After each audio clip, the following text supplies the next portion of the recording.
माता जी। Okay okay प्रभु जी अभी बना देंगे। तो हरे कृष्णा, भगवत गीता के हम 7वें अध्याय में आ गए हैं। बहुत ही सुंदर, आज से 6 अध्याय, जो वैसे तो पूरे भगवत गीता के सारे अध्याय बहुत ही अच्छे हैं, लेकिन ये जो बीच के 6 अध्याय हैं अति सुंदर है। ये पूरी तरह भगवान की भक्ति के ऊपर है। कल तक हमने जो 6 अध्याय पढ़े थे वो इस पर भक्ति, उसमें कर्म योग के ऊपर पढ़े थे। अब हम 6 अध्याय भक्ति के ऊपर पढ़ेंगे। बहुत ही सुंदर वर्णन है। अंत के जो 6 अध्याय हैं वो फिर ज्ञान योग के ऊपर आएंगे। तो आज का अध्याय हमारा है ज्ञान विज्ञान योग, निरपेक्ष का ज्ञान स्वयं से दिया गया। इसका जो पहला श्लोक है वो है श्री भगवान उवाच मया सक्त मना पार्थ योगं युञ्जन मदाश्रयः असंशयं समग्रं मा यथा ज्ञास्यसि तत्क्षणो। श्री भगवान ने कहा, हे प्रथापुत्र, अब सुनो कि तुम किस तरह मेरी भावनाओं से पूर्ण होकर और मन को मुझ में आसक्त करके योगाभ्यास करते हुए मुझे पूर्णतया संशय रहित जान सकते हो। कल बताया था कि योगाभ्यास जो व्यक्ति करते हैं अपने इंद्रियों को बस में करने के लिए, मन को बस में करने के लिए, असल में सबसे मुश्किल है मन को बस में करना। इसके बारे हमने कल के अध्याय में पूरी तरह से पढ़ा और भगवान ने हमें इसके लिए उपाय भी बताया। अर्जुन को बताया तो हम सबको बताया कि मन को बस में करना है तो महामंत्र का जाप करना है और नवधा भक्ति द्वारा भगवान की भक्ति करनी है। 9 प्रकार से भगवान की भक्ति के लिए बताया गया था। नवधा भक्ति के द्वारा भगवान की भक्ति करनी है। उसमें भी सबसे ऊपर है श्रवण, भगवान के बारे में सुनना, बार बार भगवान के बारे में हम सुने और साथ में पथ्य के रूप में भगवान को भोग लगाया गया प्रसाद हम करते हैं तो हमारा मन भी नहीं, हमारी सब इंद्रियां धीरे धीरे बस में आने लगती है। बिना इंद्रियों को बस में किए हम भक्ति के मार्ग में पूरी तरह आगे नहीं बढ़ सकते हैं। सॉरी सॉरी जी। तो इसके लिए यहाँ यही बात फिर आई है कि आसक्त करके, मन को मुझ में आसक्त करके भगवान के ध्यान में योगाभ्यास करते हुए मुझे पूर्णतया संशय रहित जान सकते हो, ऐसा भगवान अर्जुन को यहाँ कह रहे हैं। और इस अध्याय में, ये जो आज हम पढ़ रहे हैं 7वें अध्याय में वर्णन हुआ है कि कृष्ण समस्त ऐश्वर्यों से पूर्ण है। मैंने भगवान के 6 ऐश्वर्य आपको बताए थे, षड ऐश्वर्य से पूर्ण है वो। और कहा गया है कि उसे किस प्रकार प्रकट करते हैं। इसमें यह भी बताया गया इस अध्याय में कि कौन से 4 प्रकार के भाग्यशाली लोग भगवान की शरण ग्रहण करते हैं और कौन से 4 प्रकार के भाग्यहीन लोग जो कभी भगवान की शरण नहीं ग्रहण करते, वो कभी भगवान की भक्ति नहीं करते हैं। 4 प्रकार के लोग, इनके बारे में बहुत सुंदर ढंग से इसमें वर्णन किया गया है। इसमें कहा गया है और पिछले अध्याय में यह भी बताया गया था कि किस तरह योगाभ्यास द्वारा मन को पूरी तरह भक्ति में लगाया जा सकता है। पूर्ण कृष्ण भावना में मनुष्य जान पाता है कि कृष्ण ही परम ज्ञान है। विभिन्न प्रकार के योग तो ये कहा है कृष्ण भावना का मार्ग दिखाते हैं, भगवत भक्ति तक हमें पहुंचाते हैं। जैसे कर्म योग हो या ज्ञान योग हो, वो हमें सहायता करते हैं भक्ति तक पहुंचने के लिए और भक्ति में आगे बढ़ने के लिए। इसके बाद इसका ये दूसरा श्लोक, दूसरे श्लोक का अर्थ इसमें दिया है। भगवान कह रहे हैं, अब मैं तुमसे पूर्ण रूप से व्यवहारिक तथा दिव्य ज्ञान कहूंगा, जिसे जान लेने पर तुम्हें और कुछ भी जानने के लिए शेष नहीं रहेगा। इसमें ऐसे इसमें बताया गया है, पूर्ण ज्ञान कहूंगा, उसको जान लेने पर और कुछ जानने को शेष नहीं रहेगा। इसमें कहा है पूर्ण ज्ञान, प्रत्यक्ष जगत और इसके पीछे काम करने वाला आत्मा तथा इन दोनों के उद्गम सम्मिलित है। आत्मा के बारे में दूसरे अध्याय में हमने विस्तार से पढ़ा है। और यह दिव्य ज्ञान, इसमें कहा है भगवत भक्त द्वारा पूर्ण ज्ञान का लाभ भगवान से प्रारंभ होने वाली गुरु परंपरा से ही किया जा सकता है। गुरु हमें सहायता करते हैं भक्ति मार्ग में आगे बढ़ने में। उनके निर्देशों को मानते हुए हम एक एक सीढ़ी आगे चढ़ते हुए भगवत धाम तक जा सकते हैं, इसमें कहा गया है। अतः मनुष्य को इतना बुद्धिमान तो होना ही चाहिए कि वह समस्त ज्ञान के उद्गम को जान सके। समस्त ज्ञान का उद्गम कौन है? भगवान। उनको जान सके जो समस्त कारणों के कारण, हर चीज भगवान से है, हर सृष्टि भगवान से है, यह प्रकृति जो कार्यशील है भगवान की वजह से। तो इसमें कहा है कि जो समस्त कारणों के कारण और समस्त भोगों में, इसमें कहा है योगों में ध्यान का एकमात्र लक्ष्य भगवान के लिए कहा गया है। वो ही पालन करता है, वो ही संहार करता है, वो ही सृष्टि करता है और उन्हीं के एक दृष्टिपात से पूरी सृष्टि कार्यशील होती है, ऐसे समझ सकते। इसके बाद इसका तीसरा श्लोक दिया है, मनुष्याणां सहस्रेषु किंचिन यदति सिद्धिरे यततामपि सिद्धानां किंचिन मा वेति तत्वतः। कई हजार मनुष्यों में से कोई एक सिद्धि के लिए प्रयत्नशील होता है। इस तरह सिद्धि प्राप्त करने वालों में से बिरला ही कोई मुझे वास्तव में जान पाता है, ऐसे इसमें बताया गया है। जैसे आप ये समझिए, करोड़ों लोग में से कितने थोड़े से लोग भगवत गीता पढ़ना चाहते हैं, सुनना चाहते हैं, कितने थोड़े से लोग। उनमें से जैसे उन सबको ये समझ आ जाता है कि हम किस दशा में हैं और कैसे हम भगवान के पास वापस जा सकते हैं, कैसे हम जन्म मृत्यु के चक्र से निकल पाएंगे, कैसे हम इस भव बंधन से निकल पाएंगे। इतना जानने पर भी कितने थोड़े से लोग भगवत भक्ति की राह में आगे बढ़ते हैं, कितने थोड़े से लोग। ऐसे भी कोई बिरला ही बुरी तरह भगवान का भक्त बन के भगवत धाम जा सकता है। भगवत धाम जाने के अधिकारी सब है, पर वही जा पाएगा जो पूरी तरह भगवान की भक्ति कर पाएगा। इस चीज को समझाने के लिए कहा गया है कि कितने जो लोग हैं सिद्धि के लिए प्रयत्नशील होते हैं, मनुष्य में से कोई एक सिद्धि के लिए। इस तरह सिद्धि प्राप्त करने वालों में से भी बिरला ही कोई भगवान को जान पाता है या भगवत धाम जा पाता है, ऐसा कहा है। सामान्यतः मानव जो हम लोग हैं वो आहार, निद्रा, भय जैसी पशु वृत्तियों में लगे रहते हैं। इस शरीर का सदुपयोग हमको नहीं मालूम और लाखों में से कोई यह जानना चाहता है आत्मा क्या है, ये शरीर क्या है और परम सत्य क्या है। बिना भक्ति के कोई भी भगवान को नहीं जान पाता, भले ही वह कितना ही विद्वान क्यों ना हो। शुद्ध भक्त ही कृष्ण के अचिंत्य गुणों जैसे ऐश्वर्य भगवान की, उनकी संपत्ति, यश, बल, सौंदर्य, ज्ञान तथा वैराग्य के विषय में कुछ कुछ जान सकता है। भगवान अपने भक्तों पर दयालु होते हैं। भगवान कृष्ण ही समस्त कारणों के कारण आदि पुरुष गोविंद है।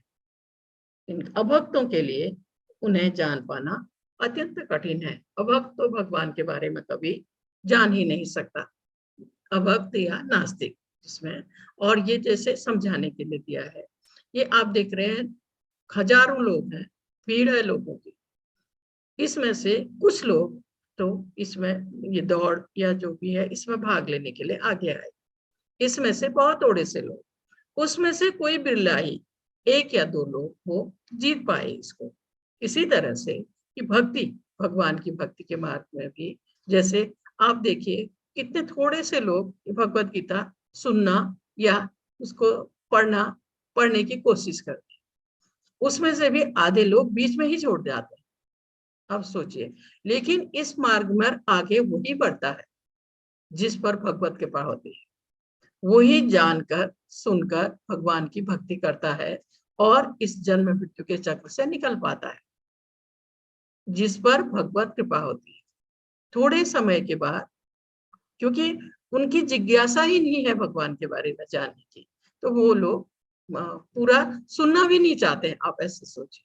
तो इसमें कहा है कि वही व्यक्ति इस भीड़ में से थोड़े से लोग आगे आएंगे और भगवान की भक्ति में आगे बढ़ेंगे। उनमें से जो भगवान के अनन्य भक्त बन जाएंगे, परम भक्त बन जाएंगे, वो सीधे भगवत धाम पहुंच जाएंगे। इसके बाद इसका चौथा श्लोक दिया है, भूमिरापो अनलो वायु खंग मनो बुद्धिरेव च अहंकार इत्ययं में भिन्ना प्रकृति अष्टधा, पृथ्वी जल अग्नि वायु आकाश। ये 5 पंचभूत भी इनको कहते हैं, पृथ्वी जल अग्नि वायु आकाश। और मन बुद्धि तथा अहंकार। पृथ्वी जल अग्नि वायु आकाश ये पंचभूत है, इनके साथ 3 ये मिल गए, मन बुद्धि अहंकार। तो ये 8 प्रकार से विभक्त मेरी भिन्न प्रकृतियां हैं। भगवान कह रहे हैं सृष्टि के लिए भगवान का स्वांश 3 विष्णुओं का रूप धारण करता है। भगवान का विस्तार कहिए आप, 3 विष्णुओं के रूप में भगवान अपना विस्तार करते हैं। पहला है उसमें कि महाविष्णु जो भौतिक शक्ति महत्त्व को उत्पन्न करते हैं। दूसरे हैं गर्भोदकशाही विष्णु जो संपूर्ण ब्रह्मांड में प्रविष्ट होकर उसमें विविधता उत्पन्न करते हैं। तीसरे हैं शिरोदकशाही विष्णु जो समस्त ब्रह्मांडों में सर्वव्यापी परमात्मा के रूप में। जो भी भगवान के इन तीनों रूपों को जानता है वह भव बंधन से मुक्त हो जाता है, क्योंकि परम सत्य तो भगवान कृष्ण है। वे पूर्ण शक्तिमान पुरुष हैं। उनकी नाना प्रकार की अंतरंगा शक्तियां होती हैं। भौतिक शक्ति के 8 रूप हैं, जिसमें प्रथम 5 पृथ्वी जल अग्नि वायु आकाश, और ये विराट शक्तियां कहलाती हैं। और 5 इंद्रिय विषय है, इसमें कहा है इंद्रिय विषय, जैसे हमारे 5 ज्ञानेंद्रियां, नाक, कान, आंख, जीभ, त्वचा, इसके 5 इंद्रिय विषय हैं। कान के लिए शब्द, आंख के लिए रूप, नाक के लिए गंध, जीभ के लिए रसना स्वाद, त्वचा के लिए स्पर्श छूना।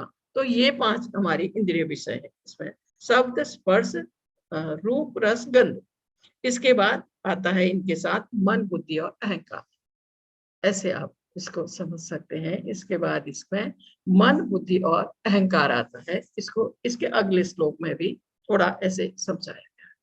इसके बाद दिया, हे महाबाहु अर्जुन, इनके अतिरिक्त मेरी एक अन्य पराशक्ति है जो इन जीवों से युक्त है, जो इस भौतिक अपरा प्रकृति के साधनों का विदोहन कर रहे हैं। विदोहन करने का मतलब होता है बुरी तरह इस्तेमाल करना, उसको विदोहन कहते हैं। जैसे मैं समझाती हूँ। इस श्लोक में जैसे स्पष्ट बताया गया है कि जीव परमेश्वर की पराशक्ति है। अपराशक्ति तो पृथ्वी जल अग्नि वायु आकाश, मन बुद्धि तथा अहंकार जैसे विभिन्न तत्वों के रूप में प्रकट होती है। जीव जैसे इसमें कहा है जो अपने विभिन्न कार्यों के लिए अपरा शक्तियों का विदोहन करता रहता है। शक्ति का नियंत्रण सदैव शक्तिमान करता है, अतः जीव सदा भगवान द्वारा नियंत्रित होते हैं। जीवों का कोई अपना स्वतंत्र अस्तित्व नहीं है। परमेश्वर कृष्ण ही एकमात्र नियंता है। सारे जीव उन्हीं के द्वारा नियंत्रित है। यह कहा जा सकता है कि गीता इसमें कहा है जीव को कृष्ण की अनेक शक्तियों में से एक मानती है। जब वह शक्ति भौतिक कलमश से मुक्त हो जाता है तो वह पूर्णतया कृष्ण भावना भावितया बंधन मुक्त हो जाता है। जीव जब पूरी तरह भगवान की भक्ति में वो आगे बढ़ता है। तो जैसे इसमें बताया गया है पंचभूत जो है पृथ्वी जल अग्नि वायु आकाश, इसका विदोहन जीव के द्वारा इसका विदोहन होता है बुरी तरह इस्तेमाल करना। जैसे जमीन है, भूमि है, भूमि कृषि के लिए, खेती करने के लिए, लेकिन हम उसमें से उसको खोद खोद के उससे पेट्रोल निकाल रहे हैं, सोना निकाल रहे हैं, कोयला निकाल रहे हैं, तो उसका ये कहा जाता है विदोहन करना, पूरी तरह से उसको इस्तेमाल करना। उसी तरह जल के साथ हम कर रहे हैं, उसी तरह वायु के साथ और उसी तरह आकाश के साथ। तो वो उसको बुरी तरह इस्तेमाल करने को कहते हैं विदोहन करना, ऐसा इसमें बताया गया। इसके 6ठे श्लोक का अर्थ दिया है इसमें, सारे प्राणियों का उद्गम इन दोनों शक्तियों में है, पराशक्ति भगवान के अपराशक्ति। इस जगत में जो कुछ भी भौतिक तथा आध्यात्मिक है उसकी उत्पत्ति तथा प्रलय मुझी से जानो। भगवान कह रहे हैं जो कुछ इस जगत में जिस भी चीज की उत्पत्ति हुई है वो सब भगवान कह रहे हैं मुझी से है। जैसे यहाँ आप देख रहे हैं भगवान को लेटे हुए, भगवान ने अपना गर्भोदकशाही विष्णु का रूप में लेटे हुए, और ये जो छोटे छोटे आप देख रहे हैं ये ब्रह्मांड है।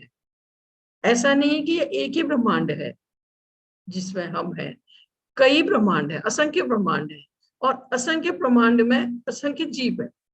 और जो आपको दिखता है जैसे ब्रह्मांड के अंदर, ये भगवान ने अपना गर्भोदक शाही विष्णु का रूप लिया है।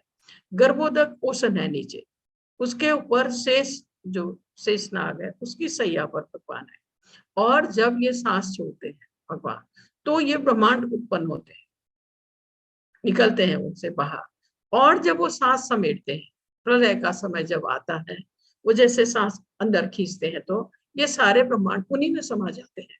कहने का मतलब है उन्हीं से सब कुछ है, और अंत में फिर उन्हीं में समा जाएगा। ऐसे इसमें बताया गया है, उन्हीं से उत्पत्ति है, उन्हीं में समा जाएगा। इस भौतिक शरीर का इस कारण विकास हुआ क्योंकि इसके अंदर आत्मा है। आत्मा और परमात्मा दोनों प्रत्येक प्राणी के अंदर आत्मा है, इसमें कहा है, इसमें उपस्थित है। इसी कारण हमारे शरीर में दिनों दिन परिवर्तन होते हैं। मनुष्य का शरीर 6 परिवर्तनों से गुजरता है। वैसे कहिए तो हमेशा परिवर्तन होता है। बच्चा बड़ा होता है, जवान होता है, संतान उत्पन्न करता है, बूढ़ा होता है, जर्जर शरीर होता है, समाप्त हो जाता है। तो ये दिनों दिन परिवर्तन होते हैं मनुष्य के शरीर में, ऐसा इसमें बताया गया। और वो फिर बुढ़ापे के बाद मृत्यु, और फिर से यही चक्र शुरू हो जाता है। हर क्षण व्यक्ति के शरीर में परिवर्तन आता है। इसके बाद बताया है इसमें कि हे धनंजय, मुझसे श्रेष्ठ कोई सत्य नहीं। जिस प्रकार मोती धागे में गुथे रहते हैं, उसी प्रकार सब कुछ मुझ पर ही आश्रित है। ये जब दिखाया है ना, मोती हम माला बनाते हैं धागे में मोती पिरोकर, उसी प्रकार ये सारे ब्रह्मांड जो भगवान के शरीर से निकले हुए हैं, इसमें कहा है। इसी प्रकार सब कुछ मुझ पर आश्रित है। हर चीज भगवान के ऊपर आश्रित है, क्योंकि वही सृष्टि करता है, वही पालन करता है। अगर वो एक, जैसे हमको ये मिलता है, आपका हवा मिलती है, अगर रोक दे वहां, तो वो सब कुछ कर सकते हैं, तो हम सब मर जाएंगे। तो हम जीवित ही उनकी वजह से हैं, क्योंकि सृष्टिकर्ता पालन करता भगवान है। यहाँ ये तीनों को भी दिखाया है। ये ब्रह्मा जी हैं, और शिव जी हैं, और विष्णु हैं। तो तीनों को एक साथ दिखाने का मतलब ऐसा नहीं कि तीनों बराबर, ऐसा नहीं है। ब्रह्मा जी सृष्टि करते हैं भगवान की सहायता से, ब्रह्मा जी सृष्टि करते हैं भगवान की सहायता से, विष्णु की सहायता। और शिव जी संहार, संहार का कारण शिव जी को दिया गया है। जब ये प्रलय आता है, तो संहार का काम शिव जी संभालते हैं, और ये भगवान विष्णु के अंश है। तो इसमें एक ही नहीं है। जो शिव, ये जो ब्रह्मा जी हैं, जीव तत्व है, ब्रह्मा जी जीव तत्व है, शिव जी शिव तत्व है, और ये विष्णु तत्व है। भगवान एक ही, जैसे हम कहते हैं तीनों एक ही नहीं, तीनों अलग है। इसके बाद इसका 8वां श्लोक दिया है इसमें। सो कौन्तेय प्रभास्मि शशि सूर्ययो प्रणवः सर्व वेदेषु शब्द खे पौरुष नशो। हे कुंती पुत्र, मैं जल का स्वाद, सूर्य तथा चंद्रमा का प्रकाश, वैदिक मंत्रों में ओंकार, आकाश में ध्वनि तथा मनुष्यों में सामर्थ्य हूं। ऐसे इसमें बताया गया है। भगवान कह रहे हैं मैं जल का स्वाद हूँ।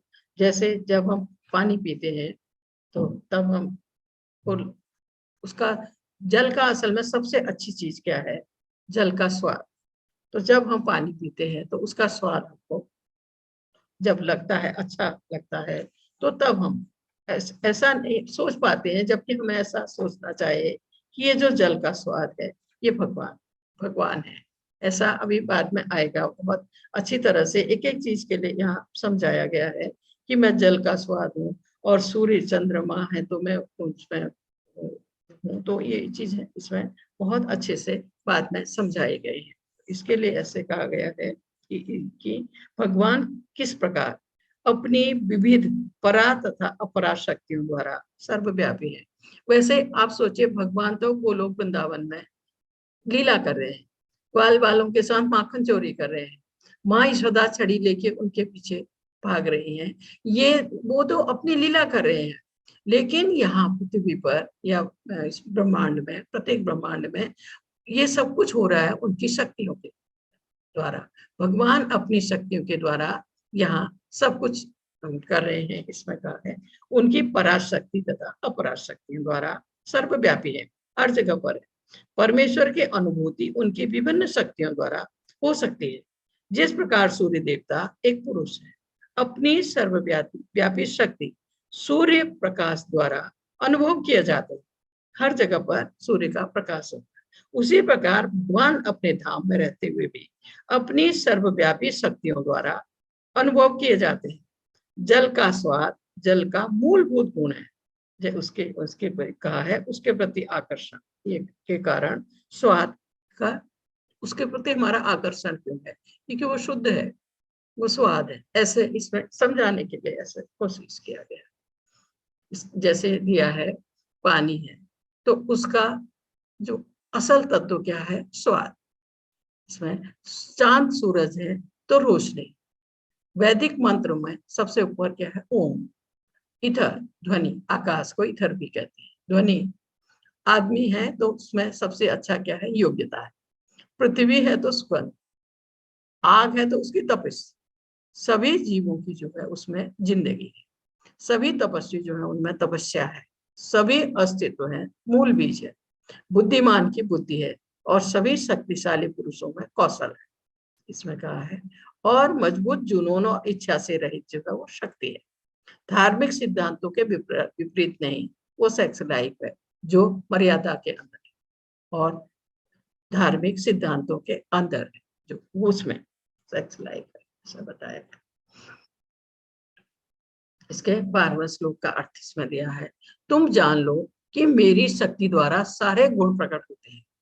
भगवान कह रहे हैं उनकी शक्ति के द्वारा सारे गुण प्रकट होते हैं, चाहे वे सतोगुण हो, रजोगुण हो या तमोगुण हो। तीन प्रकृति के गुण, क्योंकि जो भगवान की माया शक्ति है, ये तीनों प्रकृति के गुण उसके अंडर में है।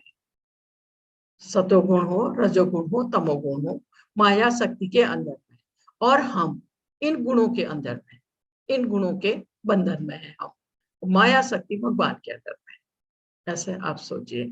इस प्रकार से मैं सब कुछ, किंतु मैं स्वतंत्र हूँ, मैं प्रकृति के गुणों के अधीन नहीं हूँ, अभी तो वे मेरे अधीन है। भगवान कह रहे हैं मैं सब कुछ कर रहा हूँ, सब कुछ। जैसे गुण भी तीनों प्रकृति के जो गुण है वो उनकी माया शक्ति के अंदर है, और माया और ये जो गुण हम इस बंधन में है, लेकिन माया शक्ति भगवान के अंदर है, पर वो इस सबसे स्वतंत्र है। इन गुणों का उन पर कोई वो नहीं, क्योंकि ये उनके अंडर में है। इसमें कहा है अभी तो वे मेरे अधीन है, भगवान स्वतंत्र है, किसी भी गुण के अधीन वो नहीं है, ऐसे इसमें बताया गया है कि वो स्वतंत्र है इसे।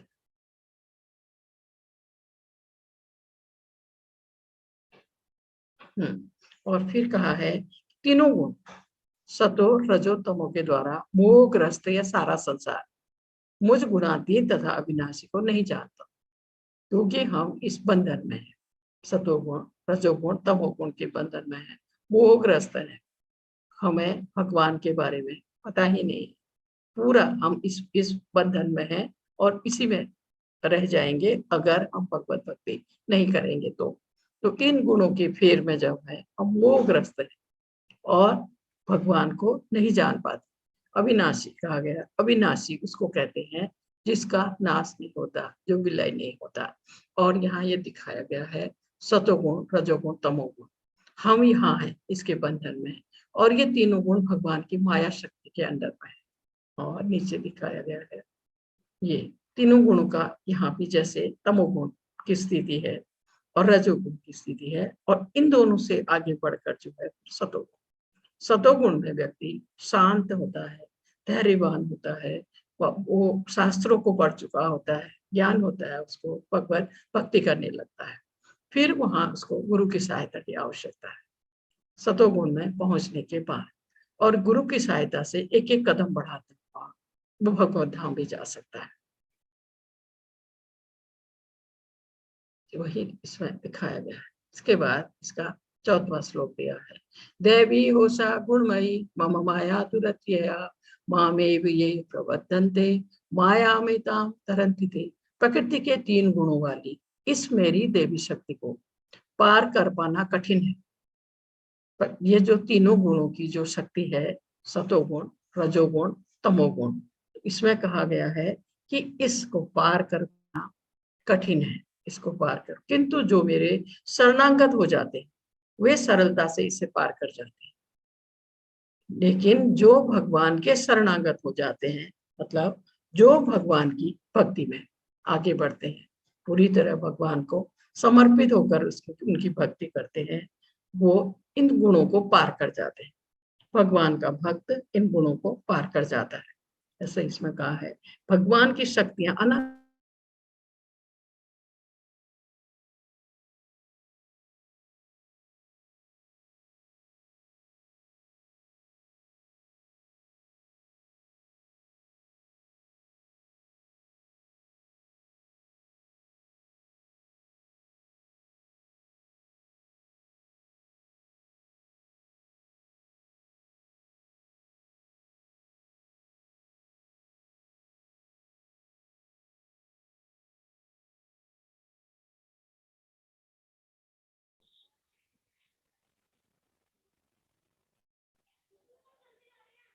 हरे कृष्णा। माता जी की अभी सर्वर में थोड़ी दिक्कत है।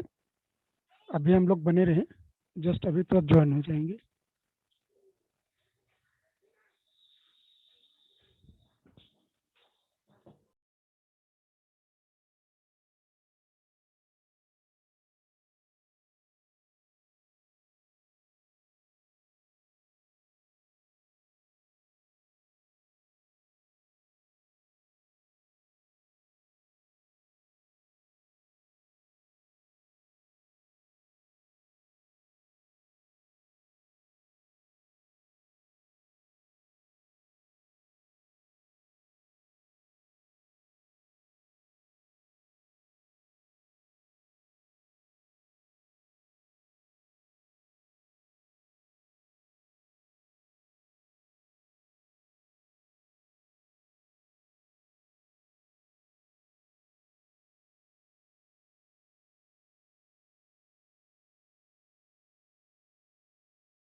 सॉरी प्रभु जी, वो पता नहीं, इंटरनेट तो है, ये ऐसे परेशान कर रहा है एक बार से। हरे कृष्णा। ये हम हरे कृष्ण, कोई 14वां नहीं माता श्लोक। जी, कोई नहीं। जी जी। प्रकृति के 3 गुणों वाली इस मेरी दैवी शक्ति को पार कर पाना कठिन है, किंतु जो मेरे शरणागत हो जाते हैं वे सरलता से इसे पार कर जाते हैं, क्योंकि सतोगुण, रजोगुण, तमोगुण जिस बंधन में हम हैं, प्रत्येक प्राणी जो इस भौतिक जगत में आता है, प्रकृति के इन तीनों गुणों के बंधन में आ जाता है। इससे निकल पाना कठिन है, ये बताया गया है, भगवान ने स्वीकारा है। इन तीनों गुणों को पार करके निकल पाना कठिन है, लेकिन कोई भी भक्त अगर भगवान के शरणागत हो जाता है, पूरी तरह भगवान की भक्ति में भगवान का अनन्य भक्त बन जाता है, तो भगवान स्वयं अपने भक्त को लेने अपने गरुड़ वाहन में आते और अपने भक्त को इस भौतिक जगत रूपी भवसागर से निकाल कर ले जाते हैं, बशर्ते वो भक्त पूरी तरह समर्पित हो भगवान के चरणों में, अनन्य भक्त हो, उनका परम भक्त हो। भगवान स्वयं दिखाया है, गरुड़ में आकर, गरुड़ वाहन है भगवान का, अपने भक्त को इस भव सागर से, भौतिक जगत रूपी सागर से निकाल कर ले जाते, इसमें दिखाया है इसका।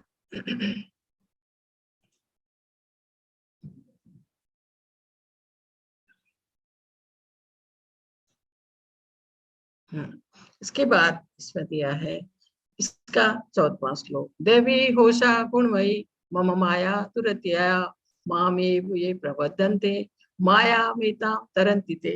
सॉरी, ये तो हो गया। 15वां श्लोक में है, नमा दुष्कृत्य नो मूढ़ा प्रबद्धन्ते नराधमा माया अभ्यत ज्ञाना आसुरं भावमाश्रिता। जो निपट मूर्ख है, जो मनुष्यों में अधम है, जिनका ज्ञान माया द्वारा हर लिया गया, तथा जो असुरों की नास्तिक प्रकृति को धारण करने वाले हैं, ऐसे दुष्ट मेरी शरण ग्रहण नहीं करते। शुरू में ही, पहले ही इसमें बताया गया था कि 4 प्रकार के नास्तिक लोग या भाग्यहीन लोग, इनको कहा गया है, ये भगवान की शरण कभी ग्रहण नहीं करते हैं। तो उसमें ऐसे इसमें बताया गया है, पहला जो है इसमें निपट मूर्ख है, जो मूढ़ है, वो जो कठिन श्रम करने वाले भारवाही पशुओं की भांति, सॉरी, भारवाही जो भार ढोने वाले पशु होते हैं, उनकी भांति काम करने वाले जो है वो है, और अपने श्रम का लाभ खुद उठाना चाहते हैं। भारवाही पशु का उपयुक्त उदाहरण गधा, उससे उसका स्वामी अत्यधिक कार्य लेता है। ऐसे मूढ़ के लिए नश्वर भौतिक लाभ ही जीवन का सब कुछ है। भौतिक जीवन में जो उनको मिल रहा है लाभ, वही उनके लिए सब कुछ है। दूसरी दुष्कृति है नराधम। इसमें कहा है नर का अर्थ है मनुष्य, और मनुष्यों में सबसे नीचे, अर्थ उसका अर्थ है सबसे नीचे। जब सारी जनसंख्या नराधम हो जाती है तो स्वाभाविक है कि उनकी सारी शिक्षा भौतिक प्रकृति की सर्वसमर्थ शक्ति द्वारा व्यर्थ कर दी जाती है। जो नराधम भगवान द्वारा बहिष्कृत किया जाता है, वह केवल भगवत भक्त की अनुकंपा से पुनः अपना आध्यात्मिक भावनामृत प्राप्त कर सकता है।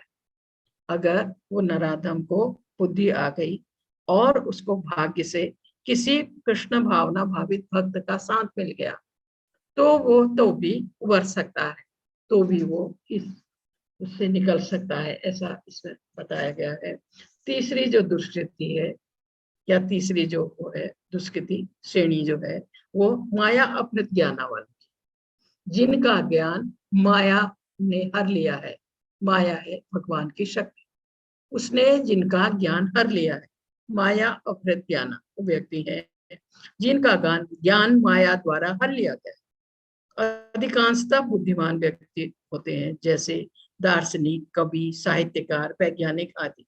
माया इन्हें भ्रांत कर देती है, जिसके कारण वे परमेश्वर की अवज्ञा करते हैं।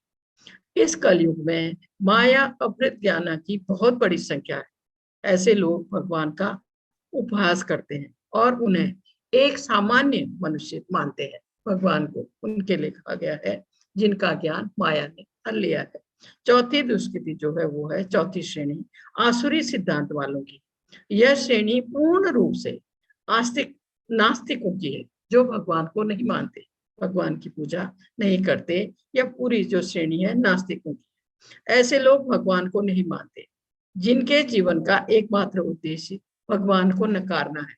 ऐसे लोग कभी भी श्री कृष्ण के चरण कमलों के शरणागत नहीं होते। ये 4 तरह के, इसलिए इन लोगों को भाग्यहीन कहा गया था, भाग्यहीन कहा गया है इन लोगों। इसके बाद आता है अब चतुर्विद्या भजन्ते मां जना सुकीर्तनो अर्जुन आर्तो जिज्ञासु अर्थार्थी ज्ञानी च भरत सभा। हे भरत श्रेष्ठ, 4 प्रकार के पुण्यात्मा मेरी सेवा करते हैं। उनमें से आर्त, जो तकलीफ में है, जिज्ञासु, जो भगवान के बारे में जानना चाहते हैं, अर्थार्थी, जिन्हें राज्य चाहिए, संपत्ति चाहिए, तथा ज्ञानी, जो ज्ञानी है, भगवान के बारे में जानते हैं, भगवान के भक्त हैं। ये 4 तरह के लोग, जो इनको भाग्यशाली कहा गया है। इन लोगों की 4 श्रेणियां हैं।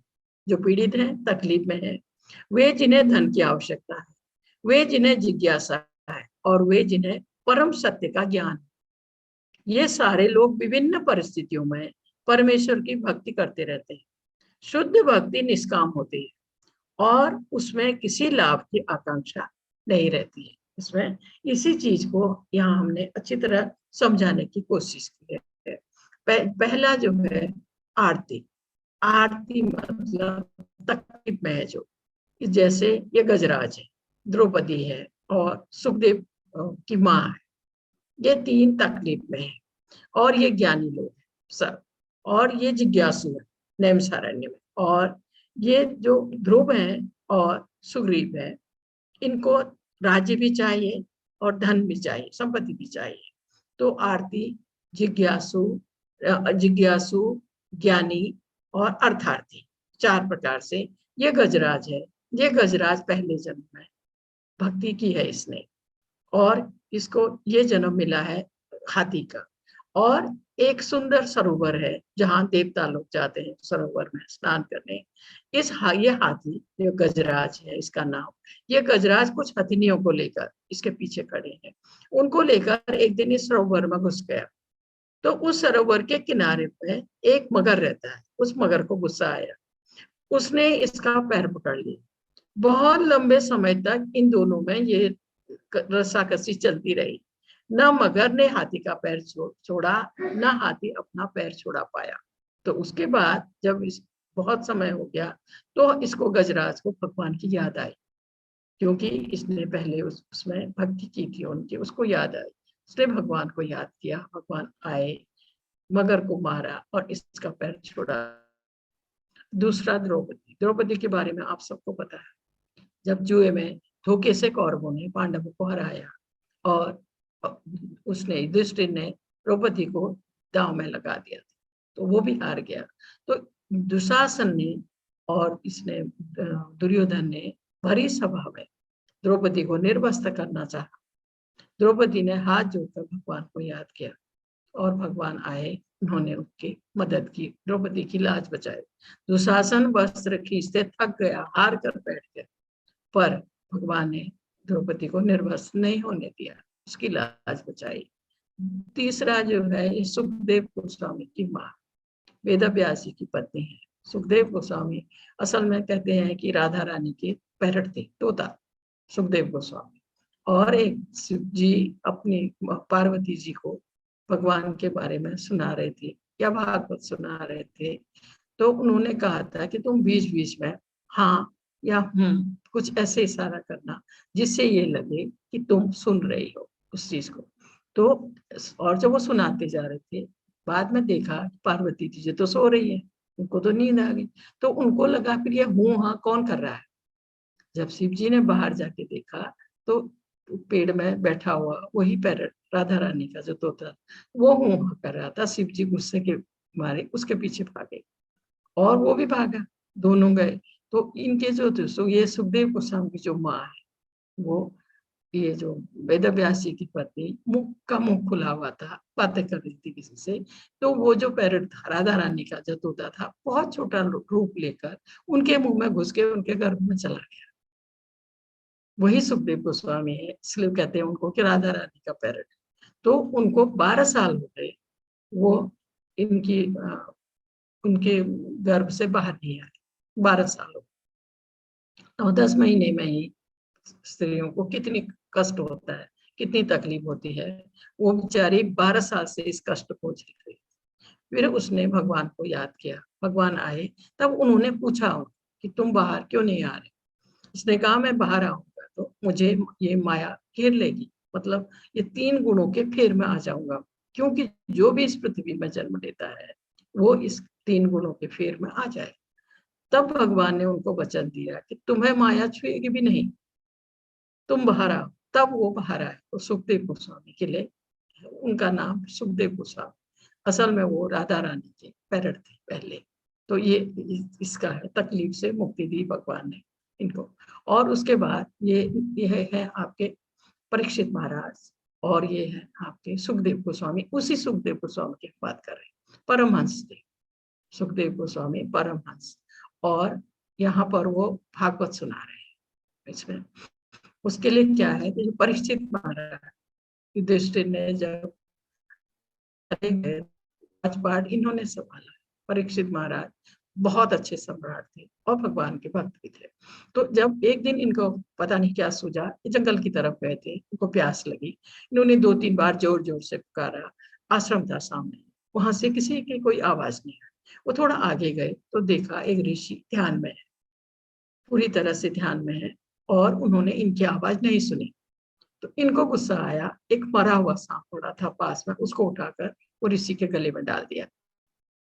उनका ध्यान तब भी नहीं टूटा, लेकिन उस थोड़ी देर बाद उनका पुत्र आया, श्रृंगी था उसका नाम, 12 साल का, इनका ऋषि का ब्राह्मण पुत्र आया। उसने देखा कि मेरे पिता तो ध्यान में है, उनके गले में किसी ने मरा हुआ सांप डाल दिया है।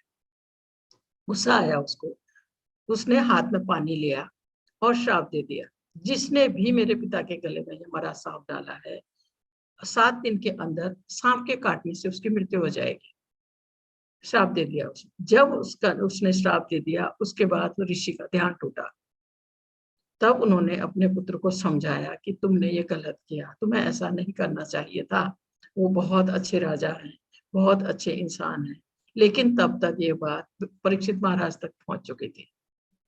परीक्षित महाराज ने इसको स्वीकार किया। वो तो राजा थे, चाहते तो मना भी कर सकते थे, उनको सजा भी दे सकते थे, पर उन्होंने स्वीकार किया। और सब लोगों को पूछा कि अब मेरे पास सिर्फ 7 दिन 7 रात है, मुझे क्या करना चाहिए। तो यहाँ सारे ज्ञानी लोग बैठे हैं। यहाँ नारद जी भी है, वेद व्यास है, उनके पिता पाराशर मुनि है, सारे ज्ञानी लोग हैं। तब सबने सुझाया कि अंत समय जो आपके पास समय है, उसमें आप भगवान का नाम सुनिए, भगवान की भक्ति। इतने में वहां सुखदेव गोस्वामी आ गए। सुखदेव गोस्वामी ने 7 दिन 7 रात भागवत महापुराण सुनाया। जिस भागवत महापुराण को पढ़ने में हमें 4 साल लगते हैं, 3.5 साल लगते हैं, उसी भागवत महापुराण को सुखदेव गोस्वामी ने 7 दिन 7 रात में परीक्षित महाराज को और इन सब लोगों को जो यहाँ ज्ञानी बैठे हुए सबको सुनाया।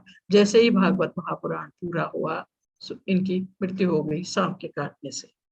उसके बाद ये है यहाँ ध्रुव महाराज को, इनको जी चाहिए, पैसा चाहिए, क्योंकि ये स्टोरी है पर समय पता नहीं। तो इसमें अपने पिता की गोद में जाना चाहता था। उत्तानपाद, राजा उत्तानपाद के पुत्र हैं ध्रुव। 2 पत्नियां उनकी, सुनीति सुरुचि, दोनों का एक एक बेटा है। इनका भाई है उत्तम। उत्तम राजा की गोद में था, इसने भी जाना चाहा, पर सौतेली माँ ने इनको डांट कर भगा दिया। तो ये रोते हुए अपनी माँ के पास गए। माँ ने कहा तुम्हें इससे बड़ी राजा की गोद मिल सकती है। तो उसने कहा कहाँ मिलेगी। उसने कहा भगवान देंगे। तो भगवान कहाँ मिलेंगे, जंगल में। 5 साल का बच्चा भगवान को ढूंढने जंगल में चला गया। वहां नारद जी मिले और नारद जी ने भी इनको समझाना चाहा, पर वो नहीं माने। तो फिर उनको एक जगह पर बैठकर भगवान के नाम का जप करने के लिए कहा। 6 महीना ध्रुव ने भगवान की तपस्या की। भगवान आए और भगवान ने उनको सब कुछ दिया। हजारों साल इन्होंने राज्य किया है। उसके बाद फिर इनको ध्रुव लोक दिया, ध्रुव को ध्रुव लोक दिया। और यहाँ सुग्रीव की बात है। भगवान राम और लक्ष्मण जब वनवास में थे, सीता माँ को रावण जब उठा के ले गया था, तो उनकी खोज में थी। तब इनकी मुलाकात सुग्रीव से और हनुमान जी से हुई। सुग्रीव की पत्नी को और सुग्रीव के राज्य को उसके भाई ने ले लिया था, बाली ने। तो भगवान की सहायता से सुग्रीव ने अपने भाई का वध किया, अपनी पत्नी को और राज्य को वापस लिया इसमें।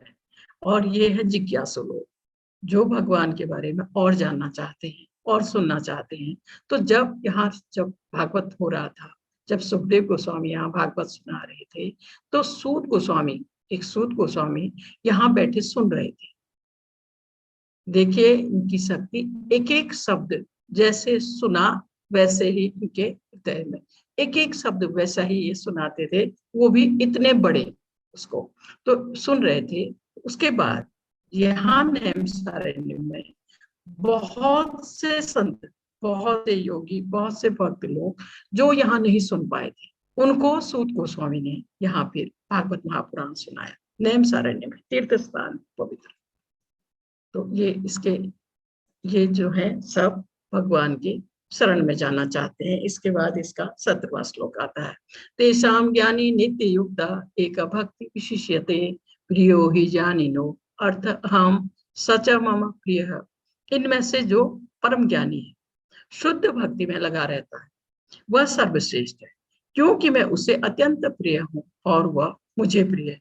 इसमें कहा है इनमें से जो जैसे इसमें कहा है 17वें उसमें कि भौतिक इच्छाओं से मुक्त, जो हमने 4 अभी दिखा है, आर्त, जिज्ञासु, धनहीन तथा ज्ञानी, ये सब शुद्ध भक्त बन सकते हैं, शुद्ध भक्त ये बन सकते हैं। इनमें से जो परम सत्य का ज्ञानी है और भौतिक इच्छाओं से मुक्त होता है, वही भगवान का शुद्ध भक्त हो पाता है और अधिक उन्नति करने पर उसे ब्रह्म तथा परमात्मा का ज्ञान होता है। जब वह पूर्णतया शुद्ध हो जाता है तो उसे ईश्वर के नित्य दास के रूप में अपनी स्वाभाविक स्थिति की अनुभूति होती है।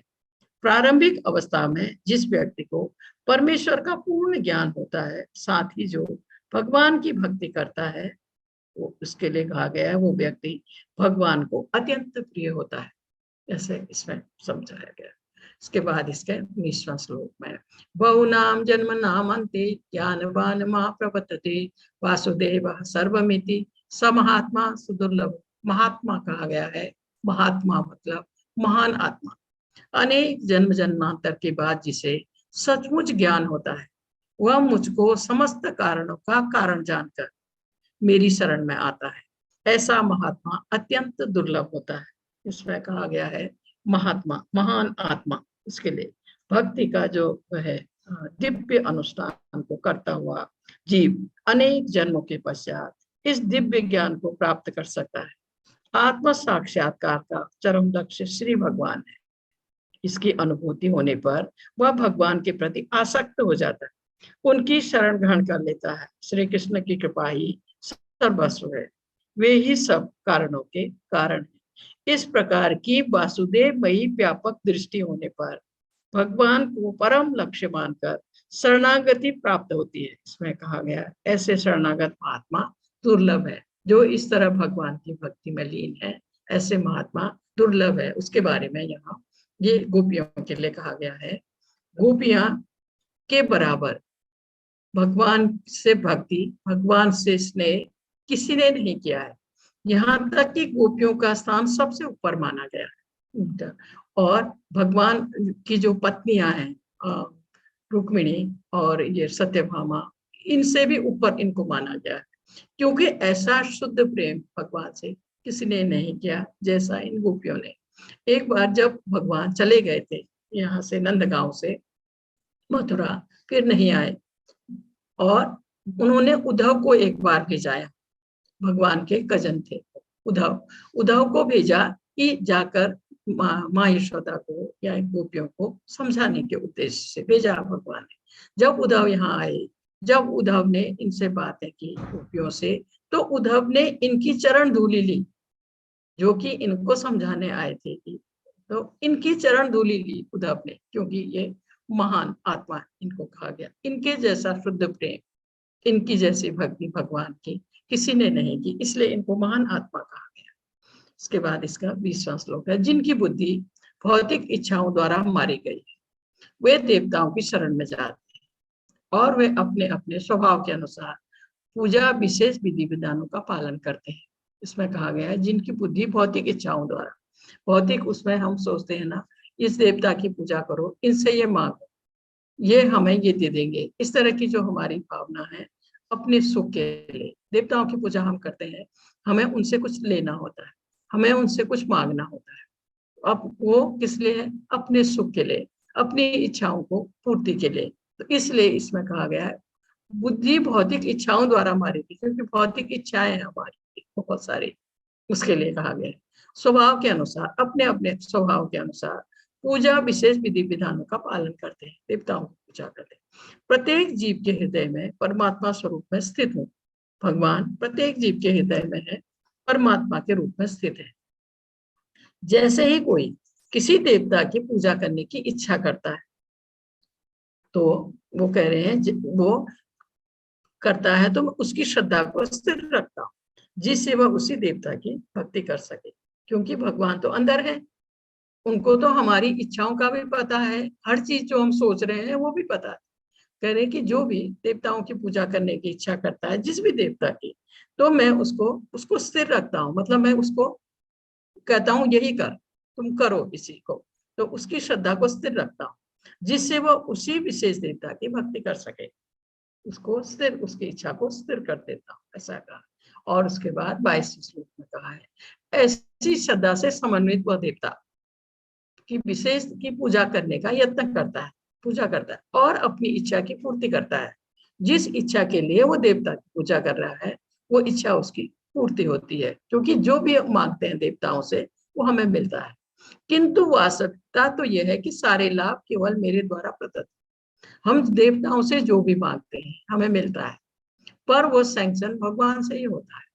देवता भी भगवान से लेकर हमें वो चीजें देते हैं, ऐसा कहा गया। अल्प बुद्धि वाले व्यक्ति देवताओं की पूजा करते हैं, अल्प बुद्धि का है जो बुद्धि देवताओं की पूजा करते हैं, और उन्हें प्राप्त होने वाले जो फल है, उनसे जो भी फल हम मांगते हैं वो फल सीमित हैं, क्षणिक है। देवताओं की पूजा करने वाले देवलोक को जाते हैं, देवलोक मतलब स्वर्गलोक, किंतु मेरे भक्त अंततः मेरे परम धाम को प्राप्त होते हैं। जो देवताओं की पूजा करते हैं वो देवलोक जाते हैं, स्वर्गलोक को जाते हैं, और स्वर्गलोक में तब तक रहते हैं जब तक उनके पुण्य कर्म रहते हैं। जैसे उनके पुण्य कर्म समाप्त हुए वो फिर से इसी भौतिक जगत में आ जाते हैं।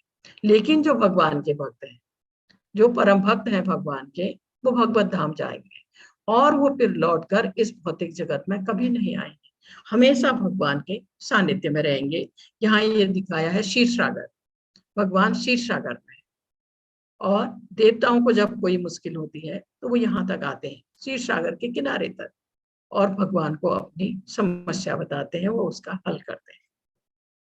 इसके बाद इसका 24वां श्लोक दिया। बुद्धिहीन मनुष्य मुझको ठीक से न जानने के कारण सोचते हैं कि मैं भगवान कृष्ण पहले निराकार था, अब मैंने इस स्वरूप को धारण किया है। वे अपने अल्पज्ञ ज्ञान के कारण मेरी अविनाशी तथा सर्वोच्च प्रकृति को नहीं जानते। जो बुद्धिहीन है या जो भक्ति के मार्ग में नहीं है, नास्तिक है, वो भगवान को नहीं जान पाते हैं। भगवान को तो भगवान का भक्त समझता है, वो सोचते हैं पहले निराकार थे भगवान, अब वो स्वरूप में है, अब उन्होंने अपना रूप धारण कर लिया है। तो कह रहे हैं कि अपने अल्प ज्ञान के कारण मेरी अविनाशी तथा सर्वोच्च प्रकृति को नहीं जानते हैं, क्योंकि वो भगवत भक्ति में नहीं है। जो भगवान की भक्ति कर रहा है वही भगवान को जान सकता है, वही भगवान को समझ सकता है। इसके बाद इसके 25वें श्लोक में कहा है मैं मूर्खों तथा अल्पज्ञों के लिए कभी भी प्रकट नहीं, उनके लिए तो मैं अपनी अंतरंगा शक्ति द्वारा आच्छादित रहता हूँ, अतः वे नहीं जान पाते कि मैं अजन्मा तथा अविनाशी, क्योंकि अपनी माया के द्वारा भगवान आच्छादित रहते हैं। जैसे आप देखिए, ये जब युद्ध होना था या कौरव थे पांडव थे, भगवान थे सामने, यहाँ तक कि दुर्योधन के सामने भी, लेकिन वो नहीं जान पाए, क्योंकि उनकी जो दृष्टि थी वो भगवान ने माया द्वारा आच्छादित थी, वो नहीं पहचान पाए, भगवान को नहीं जान सके। इसमें कहा है कि अविनाशी भगवान, अजन्मा, कभी अजन्मा उसको कहते हैं जो कभी जन्म नहीं लेता, अविनाशी जिसकी कभी मृत्यु नहीं होती, नाश नहीं होता। हे अर्जुन, श्री भगवान होने के नाते मैं जो कुछ भूतकाल में घटित हो चुका है, जो वर्तमान में घटित हो रहा है, जो आगे होने वाला है, वो सब कुछ जानता हूँ। मैं समस्त जीवों को भी जानता हूँ, किंतु मुझे कोई नहीं जानता। भगवान को जानता है सिर्फ उनका भक्त। इसमें कह रहे हैं कि जो भी, जैसे भूत वर्तमान भविष्य, क्योंकि भगवान प्रत्येक व्यक्ति के भूत वर्तमान भविष्य को जानते हैं, क्योंकि वह प्रत्येक जीव के अंदर परमात्मा रूप में स्थित है। इसलिए हर जीव के भूत वर्तमान भविष्य को सब जानते हैं, और उनको कोई नहीं जानता। कहने का मतलब है भगवान को जानता है सिर्फ भगवान का भक्त, और कोई नहीं जान सकता। फिर इसका 28वां श्लोक में कहा है, ये शांत गतम पापम जनानाम पुण्य कर्मणाम ते द्वंद्व मोह निर्मुक्ता भजन्ते मां दृढ़ता। जिन मनुष्यों ने पूर्व जन्म में तथा इस जन्म में पुण्य कर्म किए हैं, जिनके पाप कर्मों का पूर्णतः उच्छेदन हो चुका है, वे मोह के द्वंद्व से मुक्त हो जाते हैं, और वे संकल्प पूर्वक मेरी सेवा में तत्पर होते हैं। कि उनके लिए कहा गया है कि जो भगवान की भक्ति कर रहे हैं, क्योंकि जब भी व्यक्ति भगवान की भक्ति में आगे बढ़ता है तो भगवान उसके द्वारा जाने अनजाने हुए पाप कर्मों का पूर्णतः उच्छेदन हो चुका होता है। मतलब भगवान उसे शुद्ध कर देते हैं, बरी कर देते हैं उसके द्वारा जाने अनजाने हुए गलत चीजों को, और वे मोह के द्वंद्वों से मुक्त हो जाते हैं, और वे संकल्प पूर्वक भगवान की सेवा में तत्पर होते हैं। इसके लिए कहा गया है भगवान के अनन्य भक्तों के लिए। इसमें कहा है कि जिन मनुष्यों ने पूर्व जन्म में तथा इस जन्म में पुण्य कर्म किए, वे मनुष्य पाप कर्मों से पूरी तरह मुक्त हो चुके हैं। भागवत महापुराण में कहा गया है कि अगर कोई सचमुच मुक्ति चाहता है तो उसे भक्तों की सेवा करनी चाहिए। भगवान के भक्त पूरे संसार का भ्रमण इसलिए करते हैं कि वे बुद्धिजीवियों को उनके मोह से उबार सके। शुद्ध भक्तों की संगति में कृष्ण भावनामृत के अंतर्गत ही आध्यात्मिक पद पाने की संभावना है, परंतु जब वे धर्म के विधि विधानों का अभ्यास करेंगे, पुण्य कर्म करने तथा पाप कर्मों को जीतने में अपना जीवन लगाएंगे और भगवान का ध्यान समाधि में रहकर करेंगे, तब कहीं उनको आध्यात्मिक पद की प्राप्ति होगी। इसका 30वां श्लोक है, साधि भूदाति दैवम साधि यज्ञं च ये विदुः प्रयाण काले अपि च मां ते विदुर्युक्त चेतसा। जो मुझ परमेश्वर को मेरी पूर्ण चेतना में रहकर मुझे जगत का, देवताओं का तथा समस्त यज्ञ विधियों का नियामक जानते हैं, वे अपनी मृत्यु के समय भी मुझ भगवान को जान और समझ सकते हैं। अगर अंत समय भगवान का नाम किसी की जुबान पर आ गया या भगवान का ध्यान किसी को आ गया, श्रवण हो आया, वो व्यक्ति सीधा भगवत धाम जाएगा। लेकिन यह संभव कैसे होगा, यह कब होगा? जब हम पूरी जिंदगी इस भगवान के नाम जप का अभ्यास करेंगे, भगवान की भक्ति करेंगे, उनकी आराधना करेंगे, उनकी सेवा करेंगे। ये अभ्यास अगर हम करेंगे तब हो सकता है अंत समय हमें भगवान का नाम याद आ जाए, या भगवान की हमें उनका नाम हमारी जुबान पर आ जाए।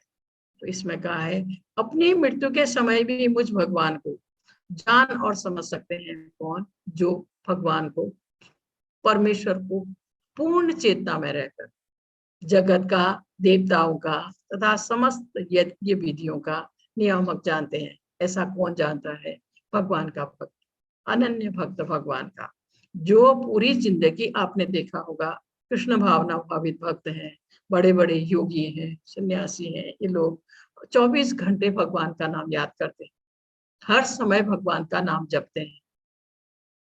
क्योंकि अगर वो ये अभ्यास करते रहे तो अंत समय, मृत्यु के समय अवश्य उन्हें भगवान का नाम याद आएगा, अवश्य उनकी जुबान से भगवान का नाम आएगा, तो वह सीधे वैकुंठ धाम चले जाएंगे। इसलिए कहा है इसके लिए अभ्यास करने की बात है, भगवत भक्ति करने की बात है, और भगवान की सेवा करने की बात है।